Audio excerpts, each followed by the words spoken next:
द्वितीय खंड प्रथम भाग और तृतीय अध्याय। तो हमारा चल रहा है प्रसंग कहाँ का? वृंदावन का प्रसंग चल रहा है। तो गोकुमार जी ब्रह्म पद परित्याग करके अपने प्रभु प्रभु कौन है? सहस्रीर्षा पुरुष गर्भोदय विष्णु का आदेश पा करके मन की गति से वृंदावन में आए, मनसा एव, और आकर के यहाँ पर अपने गुरु जी का दर्शन किए। गुरु जी से प्राप्त मंत्र की विधि के शिक्षा ग्रहण की। गुरु जी अंतर्धान हो गए, विरह हुआ। कुछ समय पश्चात अपने आप को संयमित किया, फिर मंत्र का जप किया। जप के प्रभाव से कह रहे थे वो, मुझे ऐसा प्रतीत हुआ मेरा मेरी आत्मा ने पंच भौतिक देह को मन परित्याग कर दिया, और देह त्याग करके निर्विद्य सूर्यमंडल को भेद करते हुए मैं जो ऊपर जाने लगा, तो उसमें मैंने व्यलोकयम, जो जितने भी 14 लोग हैं उन्हें दर्शन किया। क्या दर्शन किया? दूषितान बहुदोषेन सुखाभासेन भूषितान मायामयान मनोराज्य स्वप्न दृष्टार्थम सम्मितान। जो ये भूभ स्व महाजन तप सत्य जो लोक हैं, इनमें जो सुख है बता रहे, जब मैं देखा, क्या देखा? ये सभी लोग बहुत प्रकार के दोषों से दूषित हैं। यहां सुख नहीं है। सुखाभासेन भूषितम, ये 14 लोग क्या सुखाभास से विभूषित है, सुख नहीं है, सुख आभास। स्वर्ग को हम बोलते हैं सुखमय स्थान है, सुखमय स्थान है। वो स्थान कैसा है? सुखाभास से विभूषित है। सब मायामय, जिन्हें सुख है मायामय सुख है। कैसे? स्वप्न दृष्टार्थ सम्मितान, जिस प्रकार से सपने में हम विभिन्न प्रकार के सुख भोग करते हैं, परंतु वो सत्य नहीं होता है। उसी प्रकार से इस संसार में ही नहीं, यहां से लेकर के पाताल से आरंभ करके ब्रह्म जी के लोक तक जितना सुख है सुखाभास है, अर्थात नाशमान है। फिर कहा उन्होंने, इससे पहले जब मैंने यात्रा शुरू की थी वृंदावन से, क्रमशः मैं एक एक लोक पार करता गया, और बहुत समय मैंने एक लोक को पार करने में मुझे बहुत समय लगा। परंतु इस समय मनसा एव युगपद मनसा एव आक्रांता निमेषतः, इस वृंदावन से मैंने एक निमेष पलक झपकने के समय में ही युगपत समस्त लोगों को क्रांता मैंने पार कर लिया। अभी टीका चल रही है। तो कह रहे, पहले मैंने बहुत समय तक जिन लोगों पर कर्मशः अतिक्रमण किया। पहले मैं यात्रा शुरू कहां से हुई थी? गोकुमार यात्रा शुरू कहां से हुई थी? यात्रा शुरू कहां से हुई थी गोकुमार की? वृंदावन से पहले कहां गए थे राधन? से ब्रह्म पहुंच गए। इतिहास पता नहीं कहां गए थे वृंदावन से। यहाँ टिकट कटाई, फिर कहां गए थे?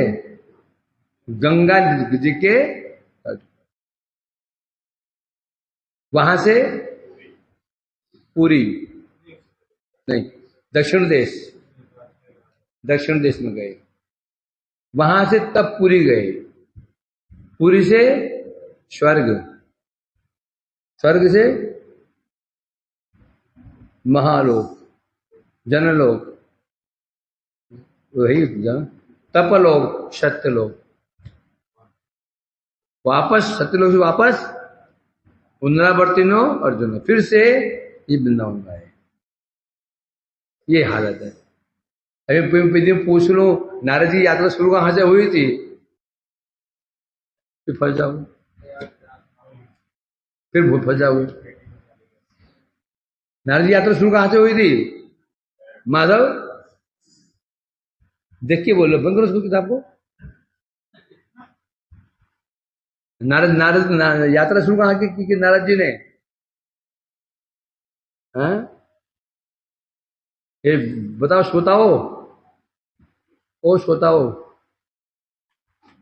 सब लोग आए क्या? कहां शुरू की थी सनातन?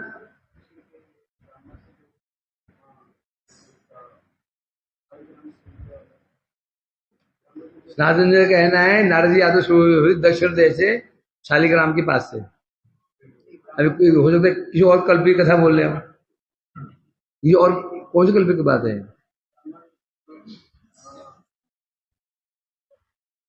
जागना पड़ेगा ये। सु औ जस अम सौ षट ताभ्याम रस, ये पड़ेगा संस्कृत।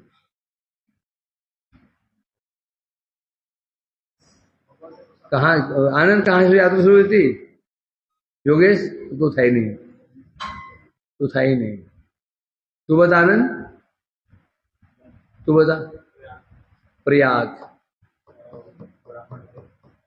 नारद जी वहां गए थे, एक ब्राह्मण शालिग्राम की सेवा करके बड़ा उत्सव किया उसने, शालिग्राम की पूजा की, विशाल उत्सव किया।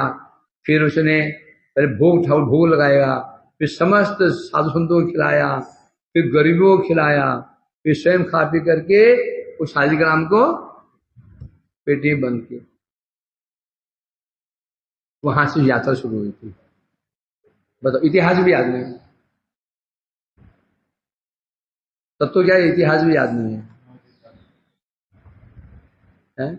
तुम तो हिस्ट्री कैसे पढ़ते? हिस्ट्री लंबे लंबे इतने उत्तर है। सिकंदर का सर 8 पेज 10 पेज का है, अकबर का सब 12-13 पेज का युद्ध। कैसे पढ़ते भाई इतिहास? यह हाल है।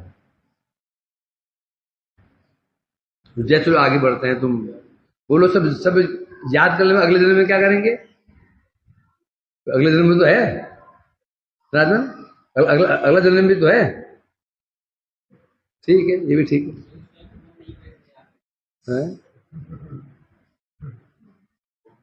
कौन सा और जल्दी याद होगा? तो इसलिए कह रहे, चलो ठीक है आगे बढ़ते हैं। तो कह रहे थे, मैंने पहले जब यात्रा शुरू की, पहले यात्रा शुरू की थी यहां से, तो मुझे बहुत समय लगा था। कर्म से एक लोग में मुझे बहुत समय लग जाता था। फिर कोई ऊपर से कोई आता था, उसके द्वारा मैं ऊपर के लोग की महिमा सुनता था, तो मुझे उस लोग से वैराग्य हो जाता था, उसे प्राप्त करने की उत्कंठा बढ़ जाती थी। फिर मैं मंत्र जपता था, मंत्र के प्रभाव से तुरंत प्राप्त कर लेता था। ये पूरी कहानी सुनी है ना। उसमें मैंने क्या बताया यहां पर, स्वर्ग लोग, फिर महालोक, जनलोक के बाद बहुत समय लागते में शत्रुलोक पहुंच जाता। बहुत समय मेरा उसमें लगा था, परंतु इस समय यात्रा शुरू कहां से हुई है? वृंदावन से शुरू हुई है। परंतु मुक्ति पद जाने के समय मनसा एव, मतलब मन के द्वारा ही या मन की गति के द्वारा ही एक क्षण में ही मैं एक साथ सब लोगों को लांग गया, युगपत। अब मनसा एव इस दो अर्थ हो जाते हैं। मनसा एव मतलब होता है मन की गति से, एव होता है मनसा है, मन से ही। कैसे? यदि मायामय होने के कारण मन का संयम करते ही मिथ्या प्रतीत होते हैं। मनसा क्या होता है? एक क्षण में है हमारी आसक्ति लगी है, संसार में बहुत आसक्ति लगी हुई है। तो संसार कैसा है? मायामय, मिथ्या। जिस दिन मन में समझ में आता गया, मन समझ में आ गया, ये संसार तो नाशवान है, अनित्य है, बस एक क्षण में पार हो गया। ये क्या दूरी है? एक ही तो है, मन की आसक्ति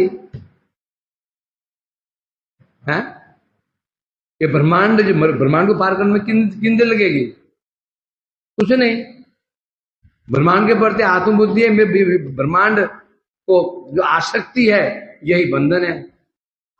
बस जिस समझ में बात आया, ये तो मायामय है, बस एक सेकंड में, एक क्षण में ही लांग गए,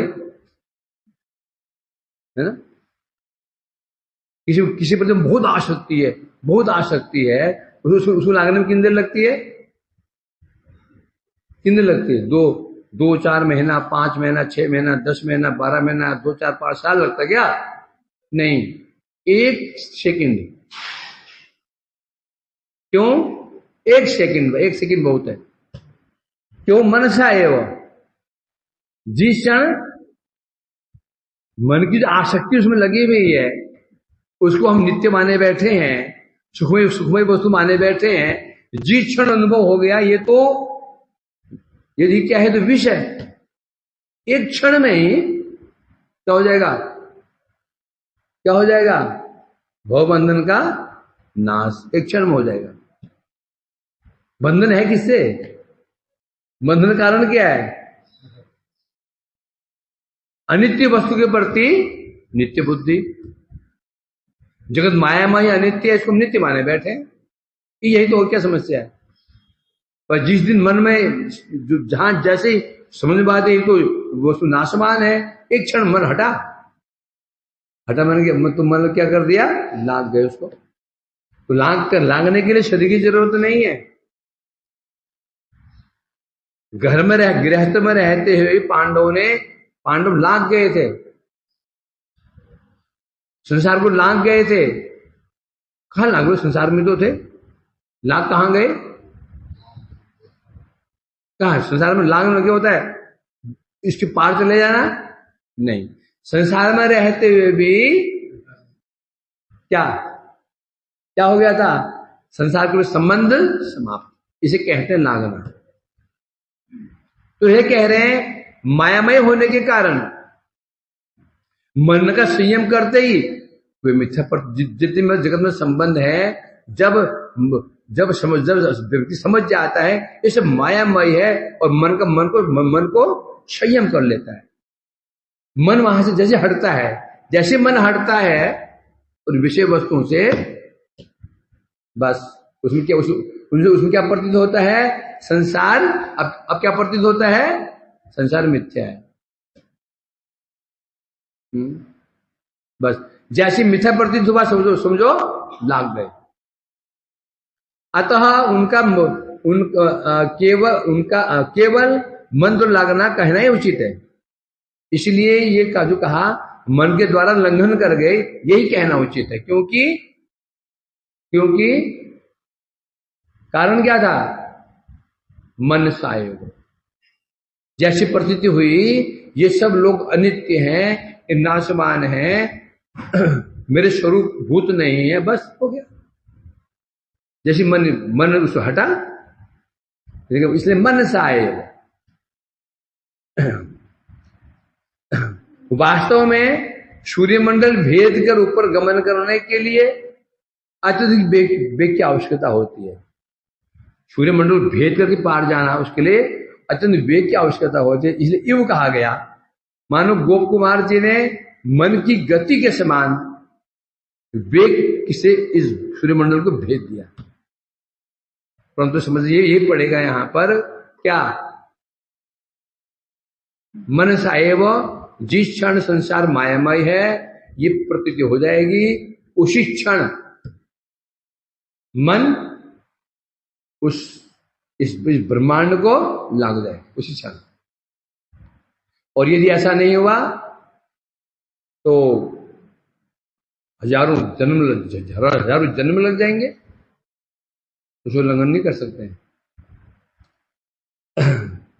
तो इसलिए कह रहे हैं मैं ब्रह्म वो सूर्य मंडल को भेद करके मैं बाहर चला गया, और फिर जब वहां से मैं देखा, मैंने समस्त लोगों को देखा मैंने, ये लोग कैसे थे, समस्त दोषों से दूषित थे, सुख था, सुख नहीं सुखाभास था।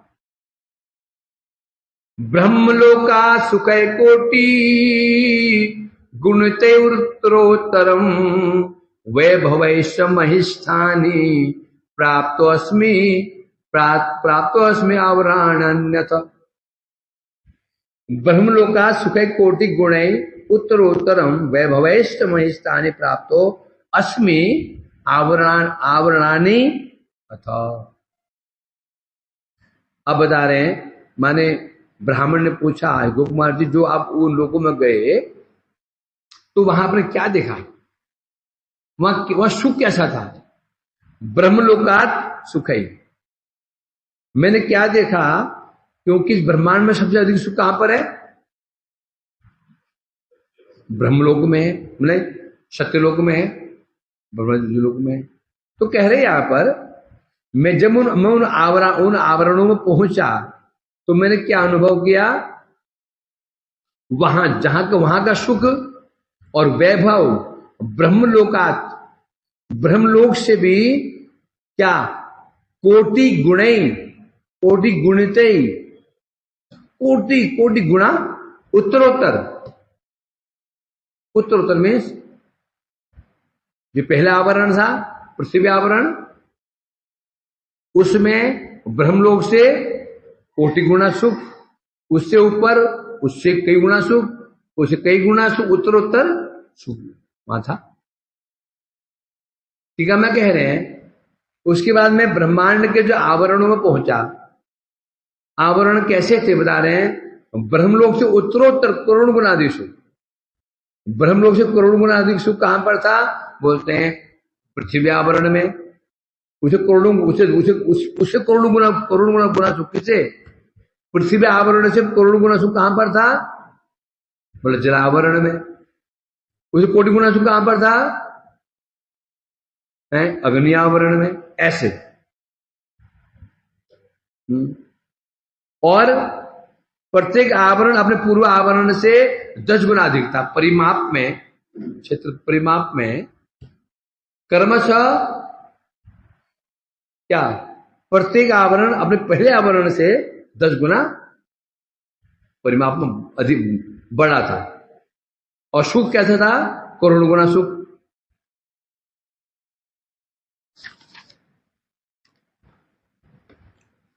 कार्योपाधि कर्म अधिक्रांत प्राप्तव्य कर्म मुक्ति के लिंगाख्यम कारणोपाधिम अतिकर्मितुम आत्मभि प्रविश्य तत्तद रूपेण भुज्यमानानि कामत तत्तद उद्भवन निशेष सुखसार मयानि। कार्य उपाधि अतिक्रांते प्राप्तव्य कर्म मुक्ति के लिंगाख्य कारण उपाधि अति कर्मितुम आत्मभि प्रविश्य तत्तद रूपेण भुज्यमानानि कामत तत्तद उद्भव निशेष सुख सार मयानी। बता दें कौन सी मुक्ति? कर्म मुक्ति कही। दो मुक्ति होती हैं, एक कर्म मुक्ति, एक सद्य मुक्ति। जैसे शब्द का अर्थ बता, कर्म मुक्ति मतलब कर्मशः, कर्मानुसार। सद्य मुक्ति झट सीधा। जो कर्म मुक्ति कही, प्रारब्ध कर्म मुक्ति कही, जो कर्म मुक्ति प्राप्त करने वाले जो व्यक्ति होते हैं उनके लिए क्या क्रम है? कार्य उपाधि अतिक्रम है। जो कार्य उपाधि, कार्य क्या बोलते हैं? उपाधि। उपाधि माने कार्य। एक कारण होता है, एक कार्य होता है। कार्य को ही उपाधि कहा जाता है। अंतर क्या दोनों में? कारण का ही स्थूल स्वरूप कार्य कहलाता है, वो कार्य ही कोई उपाधि कहते हैं। बैठे हो ना तुम जिस ये क्या बोलते हैं इसको, कारपेट में, ये उपाधि है। नाम क्या है इसका? क्या नाम है इसका? कारपेट कहते हैं। ये उपाधि है इसकी। कारण क्या है इसका? रेशे जिनसे बना है ये।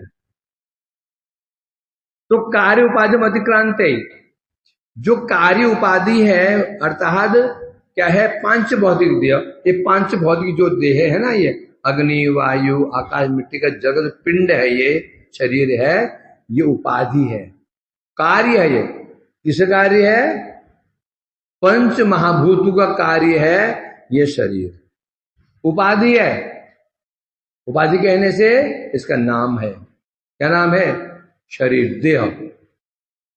तो इसको अतिक्रमण करके कौन, जो कर्म मुक्ति प्राप्त करते हैं, वे पहले कार्य अर्थात स्थूल उपाधि अर्थात पंच भौतिक देह को लांग करके, अब पंच भौतिक देह तो नष्ट हो गया, स्थूल देह नष्ट हो गया, परंतु अब क्या बचा हुआ है? अब क्या बचा हुआ है? लिंग देह बचा हुआ है। पहले स्थूल देह छूटता है जो कि कार्य है या उपाधि है। फिर जो इसके जो कारण है, कारण क्या है? लिंग देह, सूक्ष्म शरीर। और उसको छोड़ना पड़ेगा ना, उसको छोड़ना पड़ेगा। फिर तो कर्म मुक्ति प्राप्त करने वाले व्यक्ति पहले कार्य अर्थात स्थूल उपाधि देह को लांग करके अब कहां कहां होता है? उन आवरणों में। वो आवरण क्या है? अष्टावरण क्या है? अष्टावरण ब्रह्मांड का कारण है। ब्रह्मांड कार्य है, अष्टावरण क्या है? कारण है। मीन्स सूक्ष्म है। क्या है? सूक्ष्म। क्योंकि सूक्ष्म होता है तो इसलिए कह रहे हैं। तो पहले ये जो देह प्रत्याग करके उन आवरणों में पहुंच जाता है और वहां पर क्या है? लिंग नामक कारण। वहां भी कौन सा कारण? वहां का है कारण है। लिंग माने सूक्ष्म। सूक्ष्म उपाधि, दो उपाधियां। जीव की उपाधि कितनी है बताओ? हमारी उपाधि कितनी बताओ? तीन उपाधि है सनातन। प्रधानमंत्री की उपाधि है, चीफ मिनिस्टर उपाधि है। तीन उपाधि है, एक स्थूल उपाधि, एक सूक्ष्म उपाधि और एक स्वरूपगत उपाधि। जीव उपाधि दो ही हुई है ना। तो इसे कह रहे हैं यहां पर जो स्थूल उपाधि है इसको लांग जाता है। अब जो इसका भी जो कारण था, जब तक कारण है कार्य शेष नहीं है, समझे कि नहीं? जब तक कारण बचा हुआ है, कार्य को हम कार्य खत्म हो गया नहीं कह सकते, फिर पैदा हो जाएगा। कार्य को शेष करना है तो कारण को शेष करना पड़ेगा। कारण क्या है? अपराध। कारण क्या है? अनर्थ। क्या बोला? कार्य है अपराध, कारण क्या है? अनर्थ। काम, क्रोध, लोभ, मोह, मद, मात्सर्य अनर्थ है। बड़े बड़े नहीं है, सामान्य है। सामान्य है, बड़ी चीज नहीं है। अनर्थ तो आभास से ही दूर हो जाते हैं, बोलते हैं ना। अनर्थों को साक्षात, अनर्थ तो सामान्य आभास दूर हो जाते हैं, तो अनर्थ सामान्य है।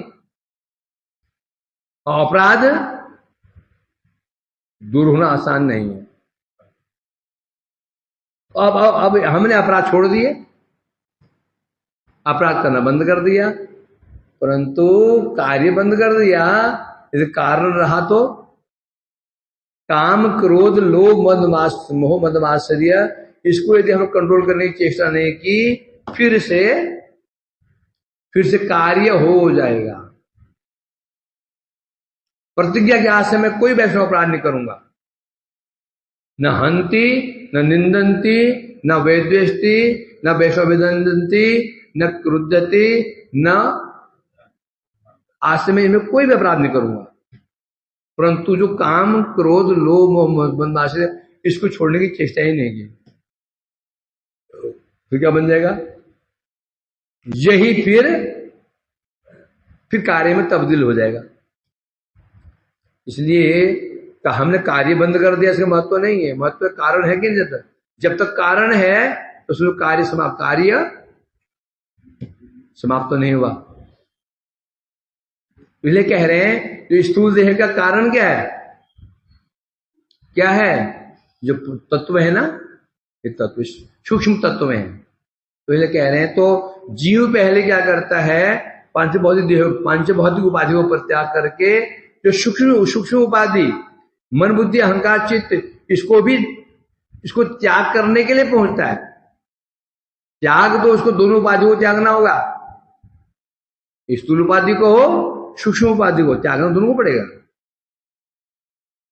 अब स्थूल उपाधि तो त्याग करना आसान है, परंतु जो सूक्ष्म उपाधि है, स्थूल उपाधि इस जगत की है, त्याग देंगे। सूक्ष्म उपाधि इस जगत की है क्या? वो सूक्ष्म जगत की है। और सूक्ष्म जगत कहां पर है? कहां पर है? ब्रह्मांड के पास। जो 8 आवरण है ना, जो 8 आवरण है, वही है, वही रहते हैं सूक्ष्म तत्व।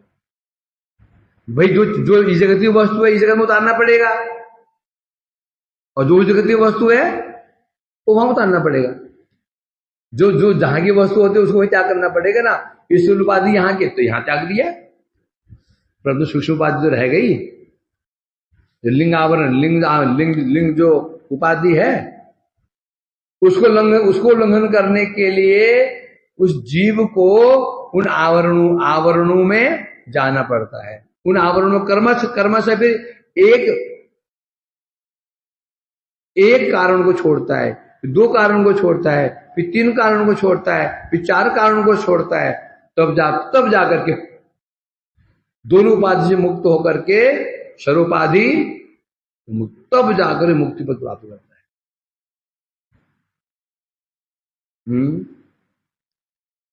अब क्या? अब क्रमशः पृथक आवरणों में उस आवरण का देह प्राप्त करके क्रमशः उन आवरण, प्रत्येक आवरण में जाता है। जो आवरण जैसा है उसको उस आवरण के अनुरूप देह प्राप्त होता है, उस आवरण के अनुरूप देह प्राप्त होता है। और प्राप्त करके वहां के जो तत्व से जो उत्पन्न सुख है उसको भी क्या भोग करता है। भोग करते हुए कर्म से फिर अगले आवरण में जाता है। वो आवरण जैसा है उसको देह वैसे प्राप्त होता है। सुख प्राप्त करने के लिए करने की विधि क्या है?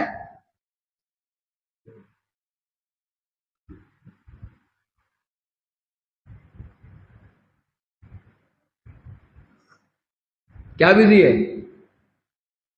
जो सुख प्राप्त करना हो आपको वैसे स्वरूप धारण करना पड़ेगा।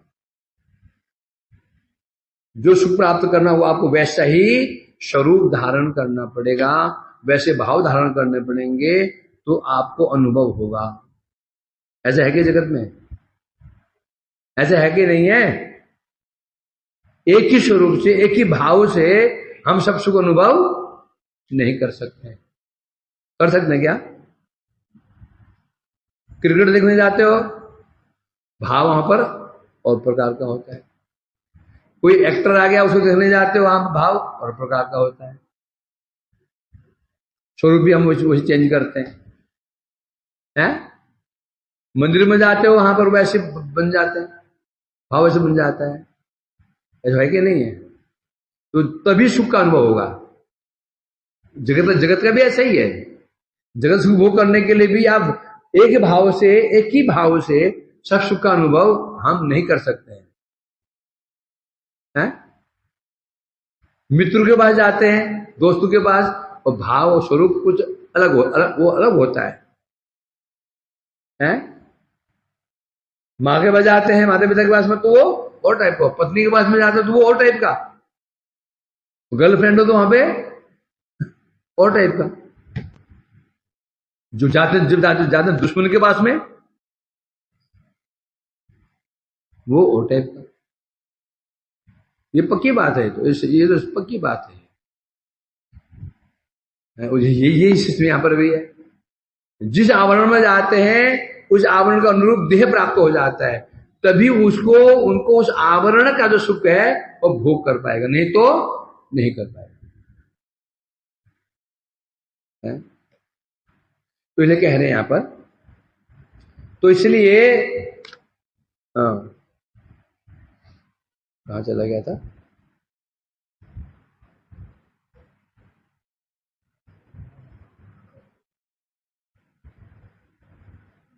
क्या चल रहा है हमारा? अच्छा, अभी अनुवाद में ही पढ़े हुए हैं। अब होता क्या है, कार्य से कारण श्रेष्ठ है, अतः कार्य से उत्पन्न सुख की तुलना में कारण में अधिक सुख प्राप्त होगा। अब श्रेष्ठ कार्य के कारण, कारण श्रेष्ठ, कार्य श्रेष्ठ। कौन श्रेष्ठ होता है? कारण की कार्य, कारण, क्यों? कारण की अभिव्यक्ति ही कार्य होता है, तो सिद्ध हो गया। अर्थात कार्य स्वरूप इस देह में, इस ब्रह्मांड में जो सुख प्राप्त होता है उसे कई गुना अधिक सुख कहां पर है? उन आवरणों में। वो आवरण क्या है? कारण है ना? तो कार्य से उत्पन्न सुख की तुलना में कारण से उत्पन्न सुख श्रेष्ठ और परिमाण में अधिक होता है। इसलिए जो ब्रह्मांड कार्य स्वरूप है, ये स्थूल जो देह में तो सुख प्राप्त होता है, इससे अधिक सुख कहां पर है? ये कारण में।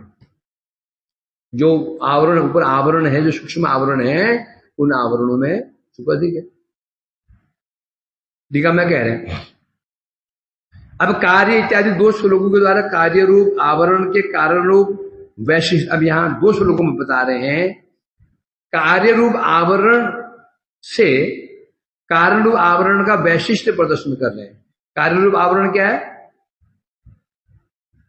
कार्य रूप आवरण क्या है? शिवानंद बोला, हम तो टाइम देख रहे हैं। कब 8 बजे सब में हम प्रतीक्षा कर रहे हैं, बैठे यहां जरूर है, मन कहां पर? घड़ी में 6:41 हो गए। कार्य आवरण क्या है? स्थूल शरीर।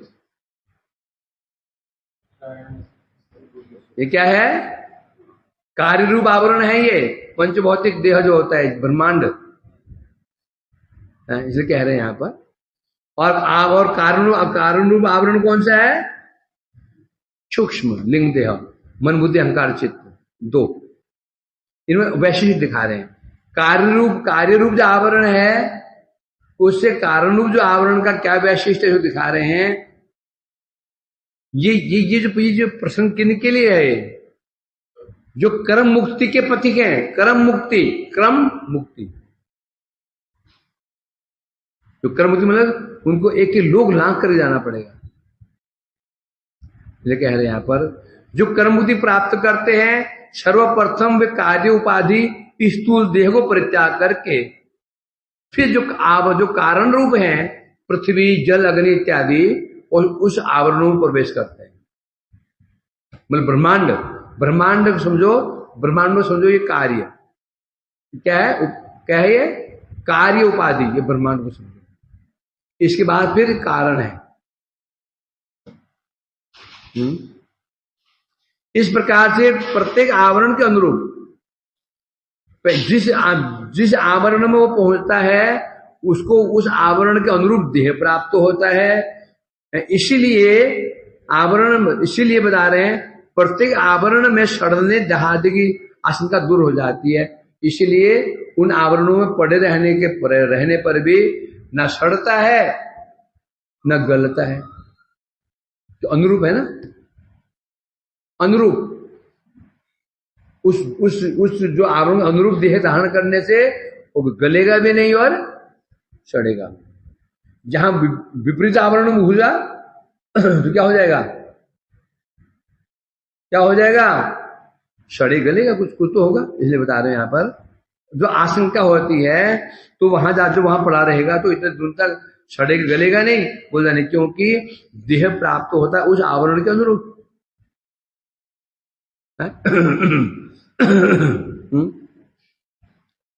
पृथ्वी आदि तत्वों से उत्पन्न सुख का सारभूत भोग सब इच्छा भोग करते करते फिर जो पहले पृथ्वी आवरण फिर जलावरण, उन तत्वों से जो जो उसको जो सुख प्राप्त होता है, सुख भोग करते करते करते वे कर्मशः लिंग शरीर सुषुप्ति को लांग करके मुक्ति पद में प्रवेश कर जाते हैं। इसको आगे क्लियर बताएंगे। किंतु जिनकी आत्मा की आवरण स्वरूप कार्य उपाधि अतः स्थूल शरीर कारण उपाधि सूक्ष्म शरीर उपाधि ध्वंस नहीं हुए हैं, उनके लिए मुक्ति पद जाना संभव नहीं है। जिनकी क्या कार्य उपाधि, ये शरीर है, ये क्या है, कार्य उपाधि है? और कारण उपाधि सूक्ष्म शरीर मन बुद्धि अहंकार चित्त, जिनको दो उपाधि ध्वंस नहीं हुई हैं, वे कदापि मुक्ति पद में नहीं जा सकता। मुक्ति पद में जाने के लिए दोनों उपाधियों का नाश होना अवश्यंभावी है। अब प्रत्येक आवरण को कर्म से लांघते हुए वहां के सुख को भोग करते हुए जीव लिंग शरीर को त्याग करके मुक्ति पद पहुंचता है। पृथ्वी आवरण में गया, वहां सुख भोग किया, फिर पृथ्वी आवरण में जो शरीर में जो पृथ्वी को ऊपर त्याग कर दिया, फिर जलावरण में गया, फिर उसको प्रत्याग कर दिया, इसके ऊपर अग्नि आवरण में गया, उसको त्याग दिया, फिर उसके बाद वायु आवरण गया, ऊपर उसको प्रत्याग कर दिया। कर्मशः धीरे त्यागते हुए ऊपर जा रहा है। किंतु सद्य मुक्ति प्राप्त करने वाले, सद्य माने तुरंत, तो सद्य मुक्ति प्राप्त करने वाले होते हैं, उनके उन आवरण का सुभोग नहीं करना पड़ता। सद्य माने झट करके मुक्त हो, सीधे मुक्ति पर पहुंच गए, तो उनको उन आवरण में जाने की जरूरत नहीं है, भोग करने की जरूरत भी नहीं है। सद्य कहने से एक क्या तत्क्षणाद उनकी स्थूल उपाधि और सूक्ष्म उपाधि दोनों ही नष्ट हो जाती है इनकी सद्य मुक्ति प्राप्त करने वालों। और जो कर्म मुक्ति प्राप्त करते हैं उनको पूरा करना पड़ेगा, एक के बाद एक, एक के बाद एक, एक के बाद एक, एक के बाद एक के बाद एक। जगत में सिस्टम है ये। व्यक्ति सीधा पहले कांस्टेबल भर्ती होता है, 10-12 साल वहां पर बिताता है, फिर एग्जाम देता है, फिर उसके ऊपर बढ़ता है, फिर वो एग्जाम देता है, करते जीवन भर करते वो इंस्पेक्टर बन पाता है बस, और रिटायर हो गया। एक कर्म पथ है। सद्यपथ क्या है, सीधा कौन एग्जाम होते हैं, IAS। एक झटके में सीधे क्या बन गए, SSP बन गए। सिस्टम वही, यहाँ भी सिस्टम वही है, वो सिस्टम यहां पर भी है। यहां तो एक आगे वहां बढ़ो, फिर ऊपर जाओ, फिर इस लोक में जाओ, उस लोक में जाओ। पहले तो 14 लोग पार करने हैं, फिर आवरण पार करने हैं। पहले 14 लोग पार करना आसान नहीं है, फिर वो 8 आवरण पार करने हैं। उन 8 आवरणों में सूक्ष्म देह का नाश होगा, और ये 14 भुवन में इस आवरण का नाश होगा, तो मुक्ति प्राप्त होगी। और सद्य वाला सीधा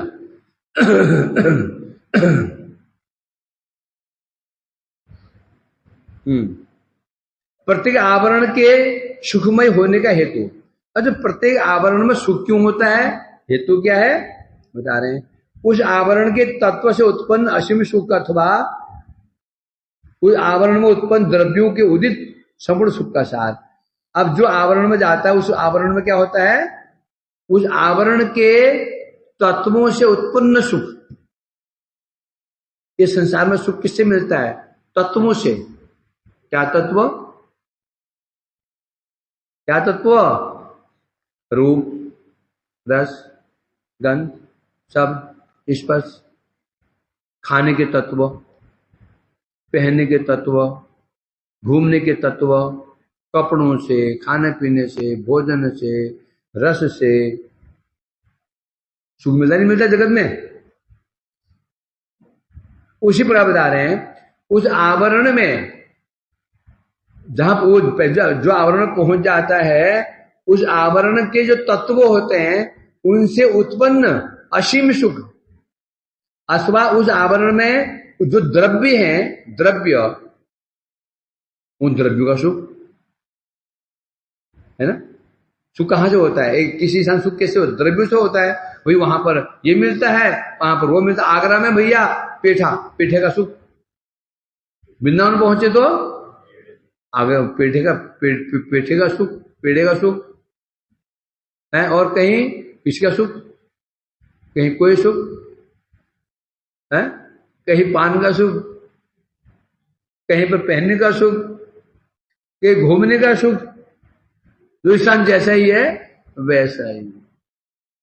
तो उस आवरणों के तत्व से उत्पन्न सुख या उन आवरणों में जो द्रव्य हैं, वो द्रव्य जो है उनका सुख है।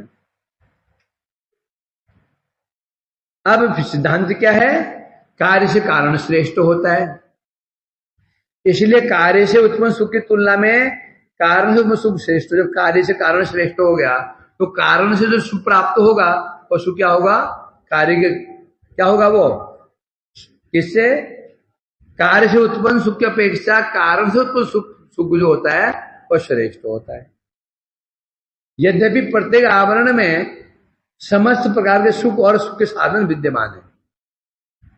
प्रत्येक आवरण में सुख भी है, सुख का साधन भी है। क्यों, सुख हुआ साधन नहीं हुआ तो भी काम नहीं होगा। सुख हुआ साधन नहीं हुआ तो हो जाएगा।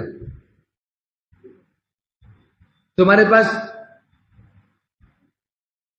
56 भोग, बढ़िया भोग, 56 आइटम सामने पड़े हुए, साधन ही नहीं है, दांत ही नहीं है, दांत ही नहीं है तो आंत नहीं है। दांत है तो आंत, दांत नकली लगा लिए, दांत भी ऐसे बिल्कुल ड्रिल करके फिश कर देते हैं। असली से बढ़ करके होते हैं। आंत नहीं है, आंत में हजम ही नहीं होता है। तो सुख का महत्व है। सुख का महत्व, सुख भी और सुख के साधन भी होने चाहिए। सुख कैसे लिया जाए, कैसे प्राप्त किया जाए। जगत में सुख भी है, सुख के साधन भी है कि नहीं। सुख होगा तो साधन भी होगा, साधन है सुख नहीं, हो ही नहीं साधन है, सुख तो अवश्य होगा ही। इसलिए प्रत्येक आवरण में सुख भी होता है, सुख के साधन विद्यमान रहते हैं। तथापि उस आवरण के प्रधान द्रव्य से प्राप्त सुख कर्मशः श्रेष्ठ है होने पर भी एक आवरण का प्रधान द्रव्य पृथ्वी आवरण, उसका विशेष सुख जब पार करते हैं जल आवरण में, उस आवरण को जो अपना सुख, जो आवरण का अपना जो गुण है, पृथ्वी गुण क्या है, पांचवी वो है, वो अपना विशेष क्या है, क्या है, सुगंध है। जलावरण है, उसका अपने प्रधान वहां पर सुख है, क्या है वो, रस है ना। उसी वो बता रहे हैं यहां पर, प्रत्येक आवरण में समस्त प्राय सुख और विद्यमान रहने पर भी उस आवरण के प्रधान द्रव्य से प्राप्त सुख, जो उस आवरण का जो प्रधान द्रव्य है ना, वो सुख कर्मशः श्रेष्ठ होता है। इस प्रकार से ब्रह्मलोक से उत्तरोत्तर सुख, समस्त वैभव 10-10 गुना कर्मशः अधिक होता है। ब्रह्मलोक से बढ़कर के अगले आवरण में सुख वैभव 10-10 गुना, परिमाप 10-10 गुना, और सुख कोटि गुना आगे बढ़ता चला जाएगा। कितने मिनट है? 6 मिनट है। सुनते चले जाओ। हरि बोल। क्या हुआ? ये हमारा विषय नहीं है, ये है ना, योगियों से पूछना। पृथ्वी आवरणम तेषु प्रथमम गत्वानमहं तदैश्वर्याधिकारिण्या धरण्या पूजितम प्रभु ब्रह्मांड दुर्लभे द्रव्ये महाशुकर रूपिणम अपश्यम प्रतिरोमांत भ्रमद ब्रह्मांड वैभवम। No question please. क्वेश्चन करना है तो ब्रह्मा से पूछ, जिसने ब्रह्मांड बनाया ना, उससे पूछो भाई क्या चक्कर है। ये जो लिखा है मैं वही मैं एक्सप्लेन कर रहा हूं, थोड़ा बुद्धि से सोच समझ करके। पृथ्वी आवरण तेषु प्रथम, जो 8 आवरण है उनमें पृथ्वी आवरण प्रथम आवरण है। गतवान हम, ब्रह्मांड पार करके सूर्य लोक को भेद करके एक सद्य एक क्षण में 14 लोक को पार करके समरी समझ लो। ये सूर्यमंडल का है, ब्रह्मांड के मध्य एक द्वार होता है सूर्य लोक, उसे मोक्ष द्वार कहा जाता है। जितने भी देवता पितर आदि होंगे वहां वो उनका मार्ग यही चाहिए। देवलोक जाएगा, पितरलोक जाएगा, वो मार्ग वही है, वही उसको पार करना पड़ेगा, वहीं पर परीक्षा होगी उसकी। और सूर्यमंडल को भेजना पड़ेगा उसको। तो उसको पार किया एक क्षण में ही। मैंने 14 लोग पार कर लिए। उसके पश्चात में आवरणों पहुंचा। उनमें जो प्रथम आवरण था पृथ्वी आवरण था, गतवान हम, मैं उस पृथ्वी आवरण में पहुंचा। तदैश्वर्या अधिकारिण्या धरण्या पूजितम प्रभु, प्रवेश किया पृथ्वी आवरण में। वहां के मालिक कौन है? शुकर रूपिणम। जो ब्रह्मांड, जो पृथ्वी आवरण पहुंचा मैंने वहां का, और वहां पर मैंने क्या दर्शन किया? ब्रह्मांड दुर्लभे द्रव्य महाशुकर रूपिण अपश्यम, महाशुकर रूपिण अपश्यम। और वहां जाकर मैंने भगवान वराहदेव का दर्शन किया। क्या विशेषता थी? क्या विशेषता थी?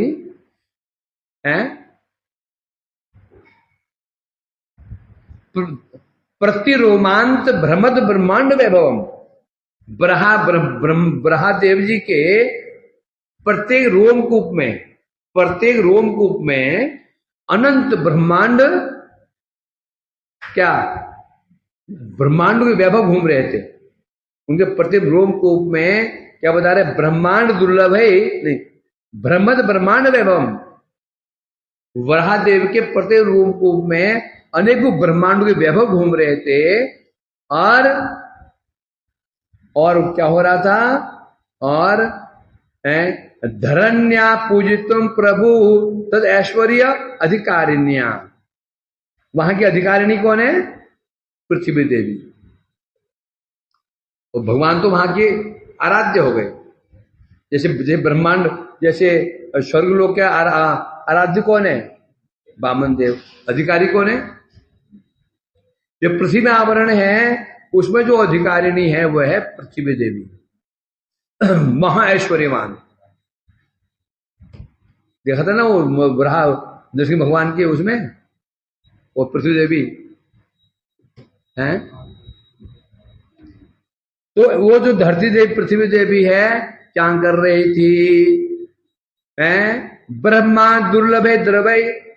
ब्रह्मांड में भी जो द्रव्य दुर्लभ हैं, उन दुर्लभ वस्तुओं के द्वारा धरण्या पूजितम प्रभु, धरणी देवी अपने प्रभु बराहदेव की पूजा कर रही थी, अर्चन कर रही थी। 1 मिनट और है, क्यों जाए? अब आसान है, अब सब समझ जाओगे। अब हमारी समझ के अंदर में है। इस प्रकार सामान्य रूप में, अभी तो क्या वर्णन किया उन्होंने? सामान्य रूप में वर्णन किया। सामान्य रूप में कैसे मैंने आवरण पार कर गया, वहां सुख क्या होता है पार बताया। अब प्रत्येक आवरण का विवरण दे रहे हैं। वो आवरण कैसे थे? यथाक्रम एक के बाद एक आवरण को लांग करके वहां की विशेषता जानने के लिए मैं सर्वप्रथम पृथ्वी रूप आवरण में पहुंचा। तो वहां देखा, वहां के जो प्रभु हैं महाशुक्र रूपी वराहदेव जी, उनका दर्शन किया। वो कैसे थे? उनके प्रत्येक रोमकूप में 14 भुवनात्मक ब्रह्मांड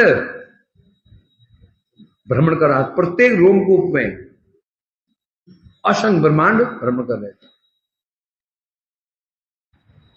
इसी का सिद्ध हुआ, ये सिद्ध हुआ ब्रह्मलोक में जो भगवान विराजमान थे, सहस्र पुरुष गर्भोदशाय विष्णु, उनसे अधिक महिमा किसकी हो गई? बराहदेव की हो गई। उन्होंने कहा भी था तुम वहां पहुंचोगे ना, मेरा ईश्वर को दर्शन करोगे, उनका ऐश्वर्य मुझसे कई गुना अधिक होगा, उस स्वरूप तुमको अधिक आनंद प्राप्त। कहा था ना, वो यहां वर्णन करे। चलो हो गया। पंचाकल्प के ऊपर